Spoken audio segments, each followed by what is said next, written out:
Welcome to the Up Level Dairy Podcast. I'm your host, Peggy Coffeen, and I have with me a very special guest today, one that is well known here in Wisconsin for her lobbying efforts, as well as on Capitol Hill in Washington, D.C. She is the founder of the American Dairy Coalition, former director of the Dairy Business Association. I'm joined today by Laurie Fischer.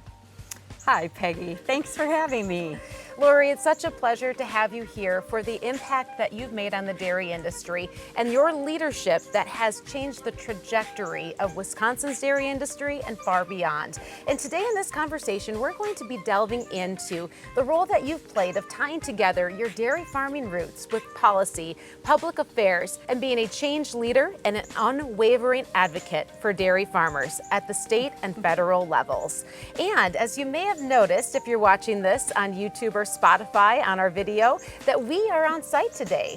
Laurie is joining me from the home of Jim Ostrom and the site of our 2024 Dairy Cares Annual Garden Party fundraiser, our nonprofit that is set to surpass $3 million in contributions to Children's of Wisconsin, our hospital that's located right here in Wisconsin, a state-of-the-art facility that helps children and their families in their greatest time of medical need. And what you may not know is that Laurie is also a founder of this organization and has a very personal reason as to why it is so near and dear to her heart. You're going to hear about that today and so much more on the Up Level Dairy Podcast. This episode is brought to you by Adisseo, a global leader in animal nutrition and premier provider of rumen-protected methionine for dairy producers who want to capture the value of components and maintain the health of their high-performing herds. Laurie, you join me today after many, many years of serving in public policy and in public affairs, but your beginning roots were on a dairy farm. So take me back a little bit. How did you go from the dairy farmer's daughter to one of the leading lobbyists on Capitol Hill? Well, thank you, Peggy. And again, thank you for having me. I'm honored not only to be here today with you, but I'm honored to have had the opportunity and continue to have the opportunity to work with all these great, wonderful people. So I would have not been successful without many of them, on all of them, and all of us working together. But I started, you're right, I was the youngest of our family. I had two older brothers, and I was a daddy's girl. And so when my dad was out doing whatever it was, milking cows or in the field or picking stones or whatever it was, I was trailing him, right behind him. And so he always had a passion and love for animals and for cows, and he really instilled those in myself. But mostly what I noticed, and as I grew older and I ran our own operation, is that I always went back to him for advice. And the main thing I learned from him was, number one, patience, and number two, problem solving. So we have this typical saying when things go wrong and whatever we're doing with a piece of legislation and it can't get somewhere, and we feel like we're not moving it in the right way, or we're not moving it fast enough. You know, we go back to, okay, what do we have to do to make this move?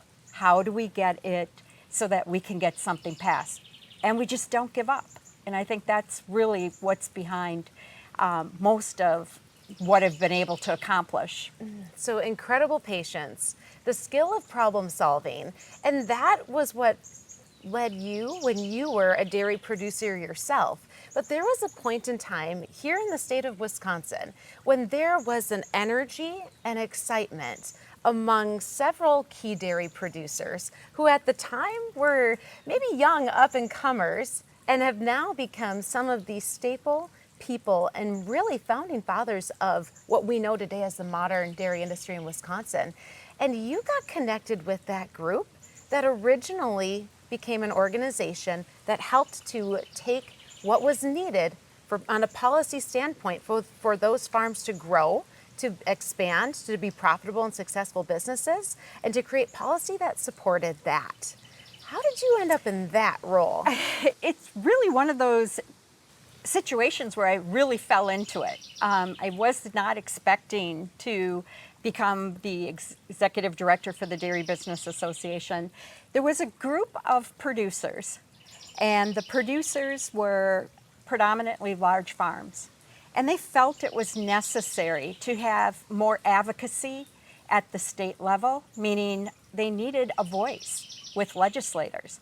They're trying to maintain milk production in Wisconsin so that we can keep our processing here in Wisconsin. And this, of course, was 20 years ago. There was much less milk around at that point, and people were changing dramatically and improving on their facilities and how those facilities looked and where the cattle stayed. And so they sent a letter out, and I don't know how my name got on that list, but my name was on the list, and I responded. And I said, I agree with you. And lo and behold, we had a coffee meeting, and I went to the coffee meeting, and they're like, let's start a new organization. And we're like, okay, we'll work on the logos, we'll work on the website, and take it from there. And so they named our original president, John Vries, a great guy and really a leader in the industry. And he and we put together a board of directors, and John and I took it from there, and we took each item that was really, we rated them as far as what was most important. And we kept in mind, it used to be our motto was keeping the cows in Wisconsin. Yes. And I think we succeeded at that. So I'm really quite satisfied with that whole initiative. Yeah, so 20 years ago, one of the issues that was going on at that time was there was the momentum with some producers that wanted to determine their own path for their businesses to grow and move forward. But there was also, at that point, the threat of Wisconsin actually not having the milk production to reach the capacity of what the cheese plants would be demanding, right? Absolutely. There were processors, large processors, and several of them that were looking at their long-term goals, and those goals were not going to be met, they didn't feel, in Wisconsin. And so they had to make a decision on, are we going to stay in Wisconsin, or are we going to innovate and go where the milk is? And we needed the milk to be in Wisconsin. So you recognize this and this core group of dairy producers. You mentioned John Vries was at the helm of that group, but who were some of those other original people that had a seat at that table? Oh, I remember Ed Larson, and I remember Dan Seamers, and Dean Dornick, John Pagel, Jim Ostrom, and I might be forgetting one or two of them, but really just a great group of visual, long-term thinkers of what the industry can and should look like. Yes, and they were, one of their gifts as visionary thinkers was to see in you something really special. And that wasn't just your gift of understanding being a farmer, but your gift of being able to articulate and put into words and speak on their behalf on those initiatives. And that's what landed you as the director of the Dairy Business Association at that pivotal point here in Wisconsin. But let's expand this beyond, Laurie, for our listenership here that is far beyond Wisconsin. This was a milestone event in the entire national dairy industry because everyone was looking toward what was going on here, correct? That's right, and that's when we initiated what we call siting legislation to this day, but it was overwhelming how united our dairy industry was, not only with our producers, farmers, but also our allied industry.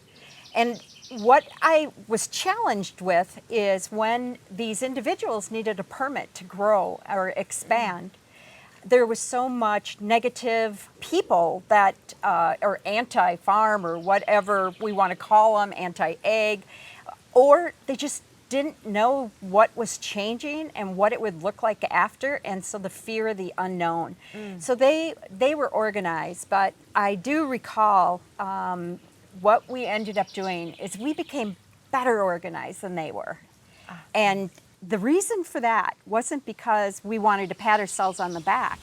The reason to be better organized at public hearings is so that the board that's making the decision really have no choice but to make it the way you want it, because there's enough people there and enough support that they're making the right decision.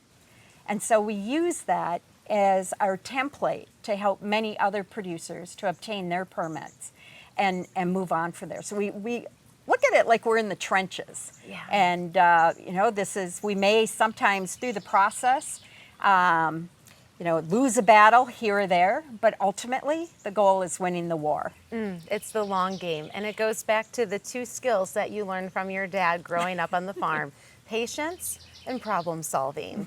And Laurie, as we take this little trip about 20 years back, it actually reminds me of how I first had the opportunity to meet you. So I would have been a college student during this time that this excitement was building, this momentum was growing, and you were working on livestock sighting law here in Wisconsin. And I was able to have this opportunity to start working for you part-time as a college student. And little did I know at that time just how impactful the work that you were leading was going to be for our producers here in Wisconsin and far beyond. And what you just mentioned, that livestock sighting, was a huge piece of that time period.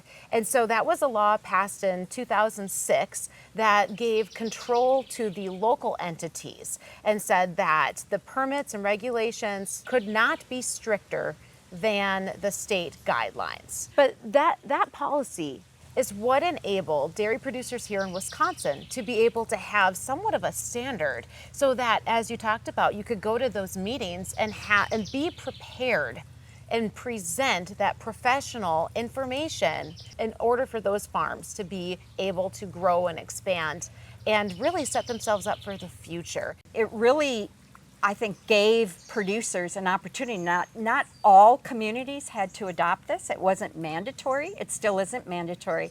But the one item it does is it says, if you're going to regulate cows, you have to do it this way. And that has many times the Department of Agriculture has tried to overturn. They put together committees. On the committees were environmentalists and others that wanted to change the law quite considerably. And through all of this time, we've been able to stop any of those changes in order to protect what we have. And so we're pretty happy about that. And Laurie, as you just mentioned, there were groups that were not in favor of these laws being passed.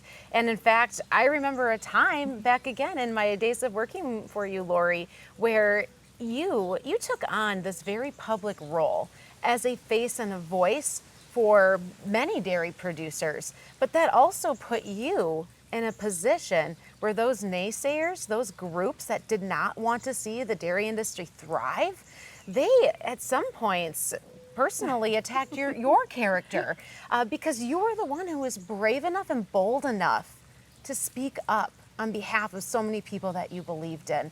And Laurie, that couldn't have been easy, but what was it? What was it that just kept you fighting? You never backed down, no matter how cruel some of those opposition, some of those people that opposed what was going on could be. You never backed down. Why'd you keep fighting? I think it was those little comments that the producers or farmers or somebody provided to me. And Laurie, how can I help you? What can I do to help? What do you need in order to help? And I knew it wasn't just me. I mean, the first time that we had a conference and there were activists outside with signs talking about what I'm doing was a little bit concerning, I think, to me personally. At the same time, everyone that was at the conference was like giving me high fives. Way to go. And so I really took the perception of it's not me individually. It means that I'm making changes, and and so I took it as a positive instead of a negative. But I did look both ways when I left into the parking lot to make sure that it was clear from anyone coming after me. So it is nice sometimes to have people that oppose what you're doing to speak about you, because it lets you know that I I'm doing something right. Right. If no one was opposing you, you wouldn't be doing anything. That's right. And you've been doing a lot over these last 20 years and more. And so we just talked about some of the change that you were able to drive that was really positive for the growth and expansion and what is now today Wisconsin's dairy industry. And after leaving the Dairy Business Association, you pivoted to really take a stance at a federal level to really step back and look at what are our issues as a nation that affect our ability for this dairy industry and the families and the people in it to grow and thrive and be successful. And that led you to found the American Dairy Coalition. So tell me a little bit about what that organization is and why you started it. American Dairy Coalition, why I left, I was working for the Dairy Business Association, and at that time, during a farm bill process, there's a farm bill that is put out once every 4 years. So you only get a crack at doing something in the farm bill if you want to make changes in that type of rotation.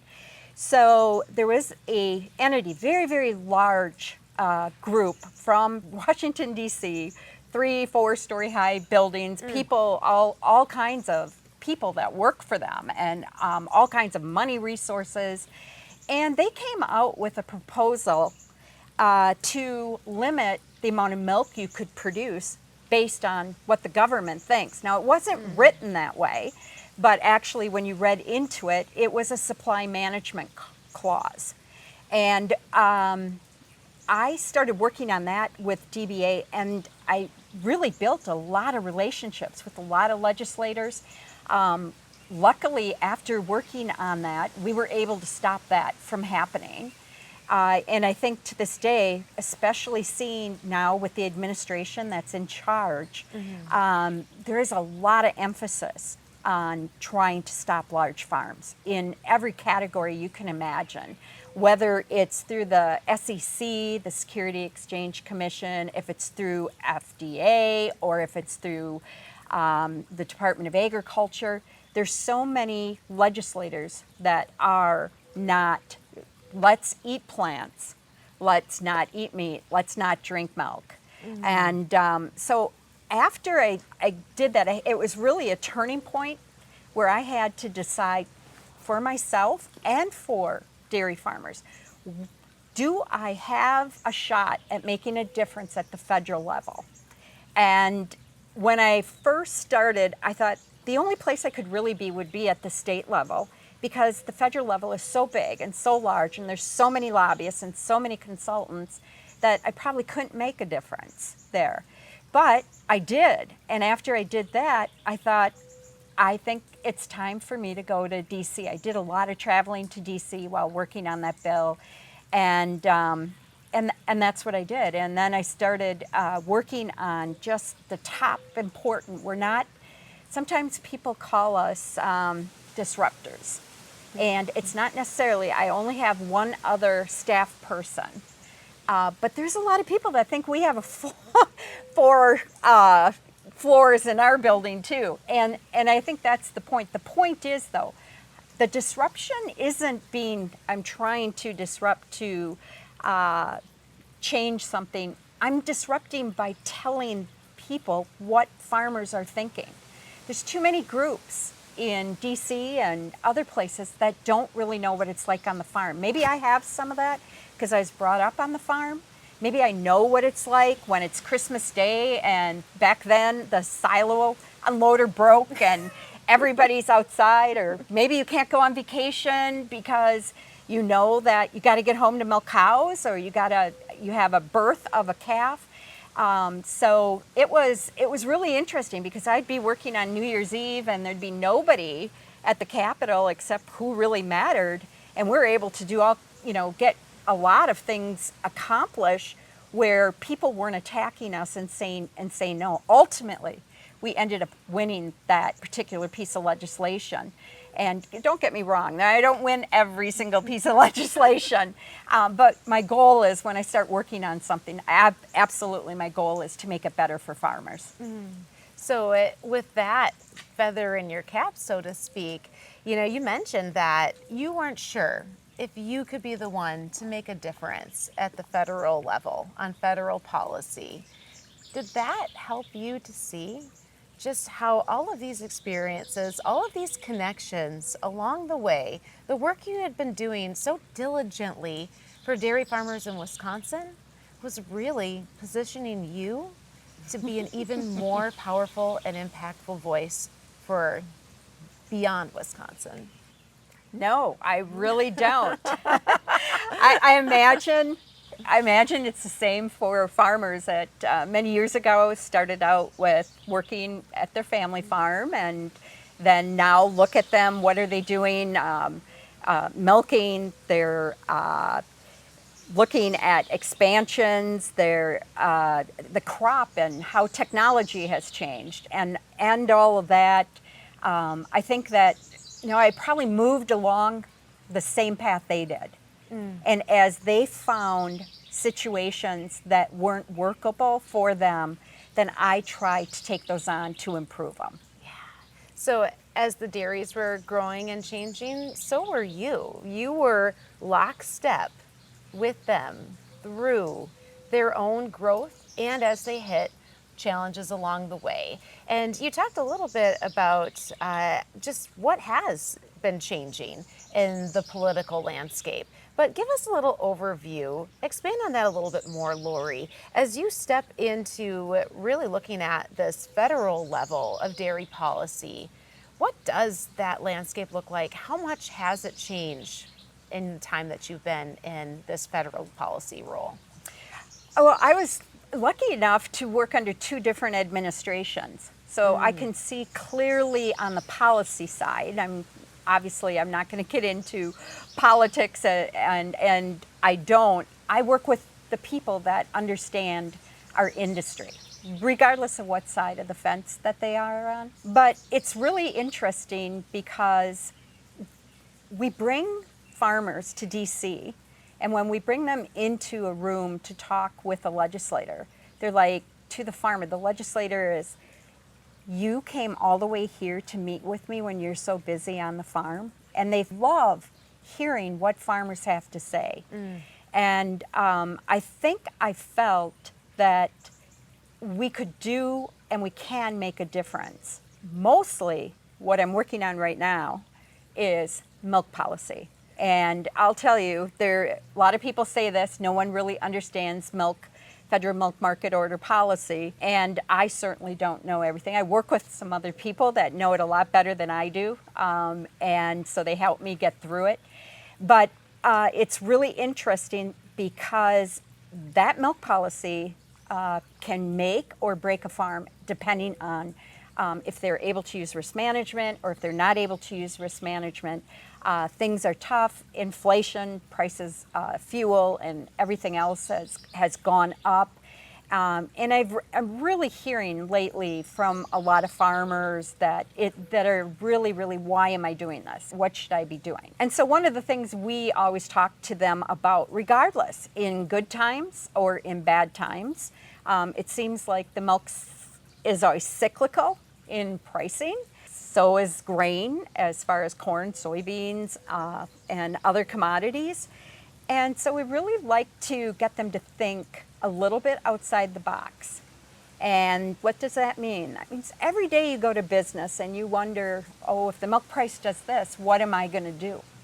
And so we're trying to get them to a point where they can protect their bottom and leave their top open. And then also, there might not be programs for every size operation in order to do that. And especially determining off the basis of what the commodities are and the commodity values. And so it puts them into a very hard situation. This is what I don't want to see. I don't want to see someone that has spent their whole life on their dairy operation and their family has all been a part of that operation. And you get into one of these down cycles. Order 30, where a lot of our members are for the American Dairy Coalition, and a lot of farmers that has been, because of the cheese, the way that the products are priced, has been seeing significantly lower mailbox pricing than the rest of the nation. And so it's important every day to go in and make sure that all your eggs aren't in one basket. And people do that all the time with other businesses as well.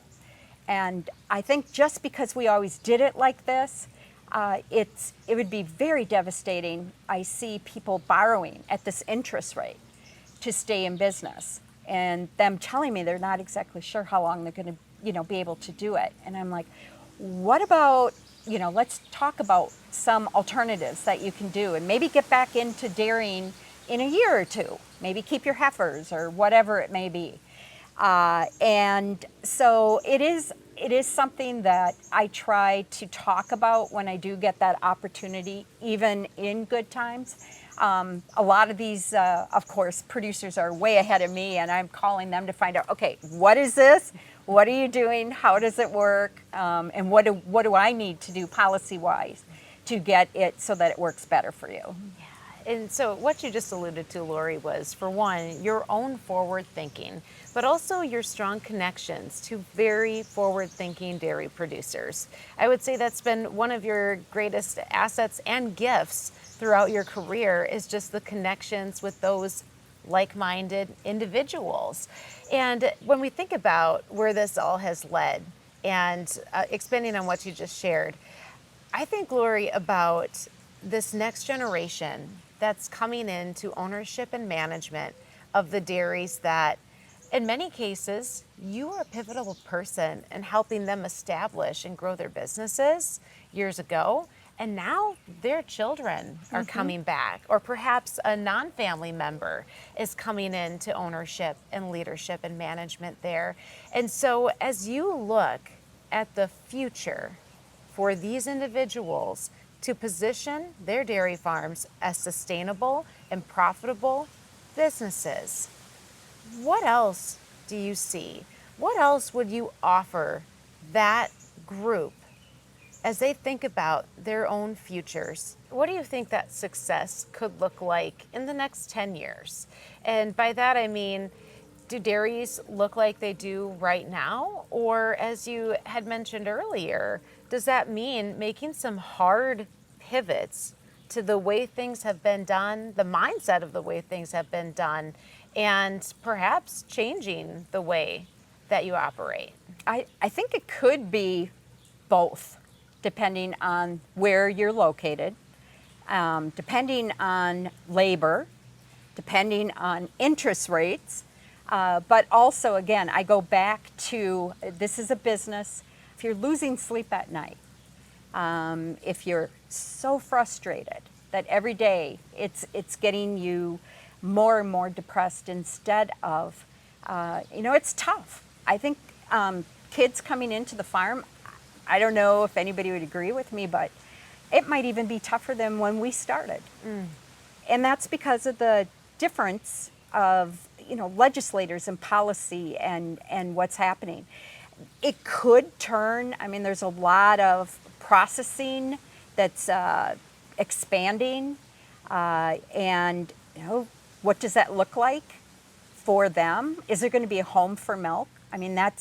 That's what we'd like to get back to. Farmers would like to see that there's some competition. Another item that they have that we never really dealt with was all of the greenhouse gas credits, sustainability.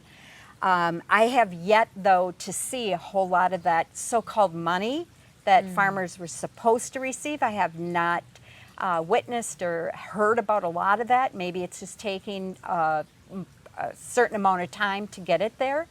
There's people that want to take your credits. Think of the value you have there. It was very interesting to me because I thought on the Hill, doing this and mandating that they have to comply with greenhouse gas reduction. And if they have to prove they get to net zero, which you can't ever get to net zero, you can get to net neutrality, but every day your cow is going to have some type of emission as long as your animals are alive. So I think that they probably can look at the credits as a very value-added proposition for their farm. And so be very careful who you give credits to, because if the administration decides at some point, this would be federal, they decide at some point that they want to tax you because you're still emitting greenhouse gas and you gave those credits away, you don't want to find yourself in that type of situation. You want to make sure that you can keep those credits and use those credits for you as far as getting the value of how you reduce greenhouse gas. So you see a tremendous opportunity in that realm, but proceed with caution. Correct. Yeah. Correct. Laurie, once again, as we look towards the future, next 10 years, 15 years, what do you believe is the next big fight? Oh, there's going to be so many of them. But what is going to be the biggest fight? It's probably the animal well-being, sustainability. Now, under the next administration, if it changes, that's likely to change. I don't know if it will change, though, for ultimately the end user or the buyer that's buying milk from our cheese plants and from our dairy processing plants. They want to likely use those numbers in order for some marketing so that consumers look at a product and purchase it based off of a greenhouse gas label of reduction of some type. So I think that will be changing, but the technology and AI is really interesting, where that is going to go and how that can be utilized on day-to-day operations. So I think there's going to be a lot of changes. I don't know precisely how that looks, but I'm excited to see what happens. Yeah, so excitement for the future and also cautious optimism with the opportunities that are out there. And Laurie, just as you look at where the industry has come from, where we are today, and where it's going, what would you say is the most satisfying win that you have seen for the dairy industry? I think there's something special about, and I'm going to be more specific about Wisconsin right now. There's something really special about Wisconsin farmers, and I'll tell you, working with others, I'm not sure how many other farmers would do this, and maybe they are, but I'm home here in Wisconsin, so I can see it. But I can remember when we were looking, our family was looking to expand, and we went to another farm operation, and we didn't have an appointment. We drove over there, and one of the owners happened to be outside, and we said, hey, can we look at your freestall, your drive-through freestall? And the owners out there, of course, come, and they're showing us all the things that they did, that they had to learn, that, I mean, they put a lot of effort into figuring out, and then they're letting me take it and build from there or go from there. And so I think generally speaking, there still is that connection. A handshake, even though I advise them not to do handshakes, but a handshake still means something to them. Yeah. And that says a lot about who they are, who the people are that really are the root of the dairy industry. And from that standpoint, I meet others like that every day throughout the entire nation. They're just good people. Just really good people. And is that what keeps you going and keeps you fighting for them? I think so. I think, and I don't know how to say no. So when they do have an issue, somebody, I feel like they call. They need someone to help. Yeah. Well, Laurie, you have shared such beautiful insights into the story of how you got to the position you're in today, and that is one of the lead lobbyists for the dairy industry that not only made an impact here in Wisconsin, but is making an impact at the federal level, at Capitol Hill, for all of the dairies in the U.S. that are looking at how they can be profitable and sustainable businesses today and in the future. And And I want to also shine light on some of the other things that you've been involved in and your love for the dairy industry, your passion for people, and at the end of the day, you're also a mother. And all of those things together set the stage for Dairy Cares of Wisconsin, of which you are a founding member. And for those that aren't familiar, Children's Wisconsin, formerly Children's Hospital of Wisconsin, is state-of-the-art medical facility hubbed out of the Milwaukee area, but with locations throughout the state. However, because of their advancement and specialization in children that have severe and very challenging or very rare medical conditions, they actually pull in patients from across the country that come to Children's Wisconsin. And your son, many years ago, was one of those children. Yeah, matter of fact, he still goes. He's 36, and he still goes to Children's once a year for a checkup. He was born with a congenital heart defect, and so we didn't know until he was 3 days old. And of course, I live in Green Bay, and so they ended up having to take him in an ambulance down to Milwaukee, and at that time the hospital was in a different area, but it has done so much more in advancement of where it is, and he had 3 surgeries before he was 2 years old. And his heart's doing great.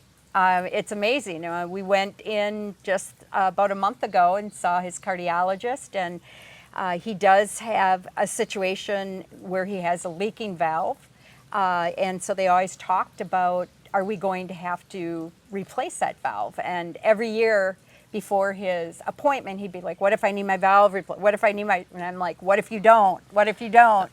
And so this last time was, I think, one of the best times where the cardiologist is like, wow, you're doing great. You're doing great. And of course, we'll keep seeing him once a year, but it always gives us some reassurance. And they were great, and of course, they saved his life.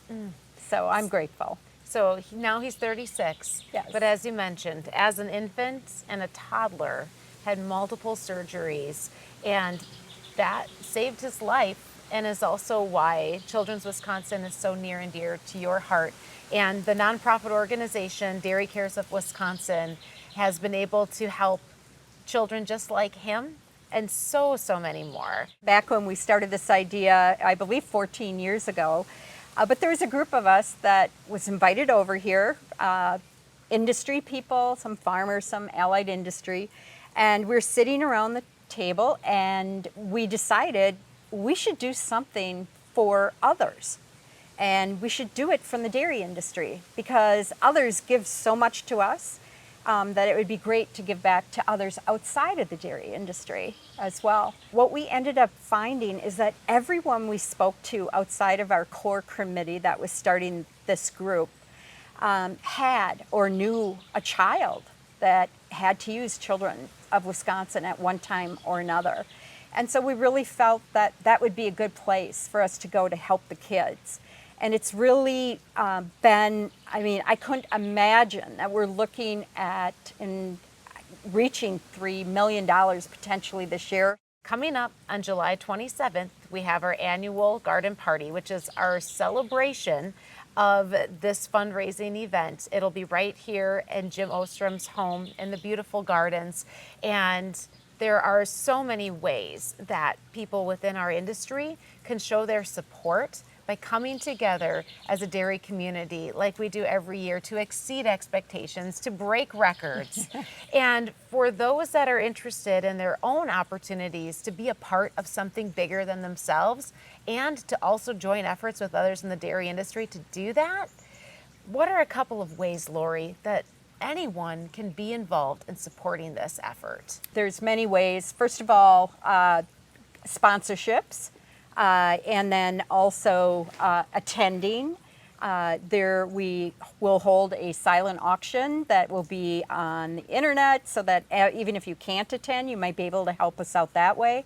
There's also a live auction, and those are some of our bigger items and very exciting opportunities and experiences. It all comes back to a few people gathering around a table at some place Yes. that had common goals, common values, and the ability to see the future together and to want to make a difference. And whether that led to your lobbying efforts through the Dairy Business Association, through the American Dairy Coalition, through Dairy Cares of Wisconsin, one of the greatest gifts that I see in you, Laurie, is your ability to connect people from many different spaces and places and to speak so beautifully, eloquently, and articulately to make a difference and to make an impact. And as you just mentioned with Dairy Cares, here's how folks can give if they'd like to be more involved. We mentioned the virtual auction, which is a way to participate even if you can't be here in person. There's the opportunity for companies within dairy, within cheese, and even outside of the industry to be corporate sponsors.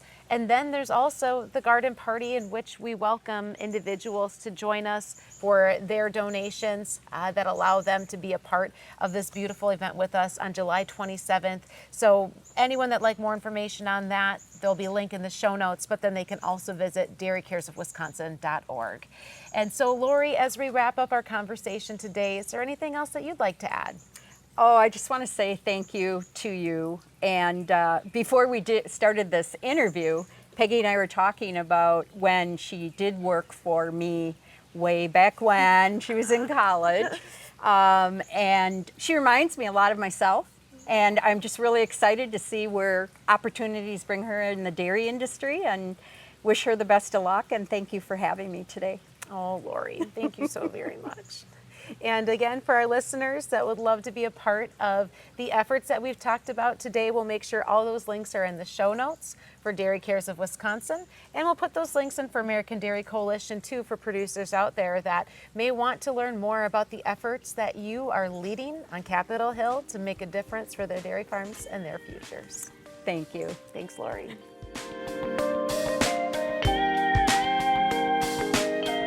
Thank you for listening to the Up-Level Dairy Podcast. I'm your host, Peggy Coffeen, and if you like what you heard today, go ahead and head on over to upleveldairy.com to read the blog and join the Up-Level Dairy email list so you can receive new podcasts, blogs, and special offers coming soon from Up-Level Dairy straight in your inbox. To listen to more episodes, head over to Apple Podcasts, Spotify, or YouTube, and don't forget to rate and review. Connect with me, Peggy at upleveldairy.com, and follow Up-Level Dairy on Facebook, Instagram, and LinkedIn.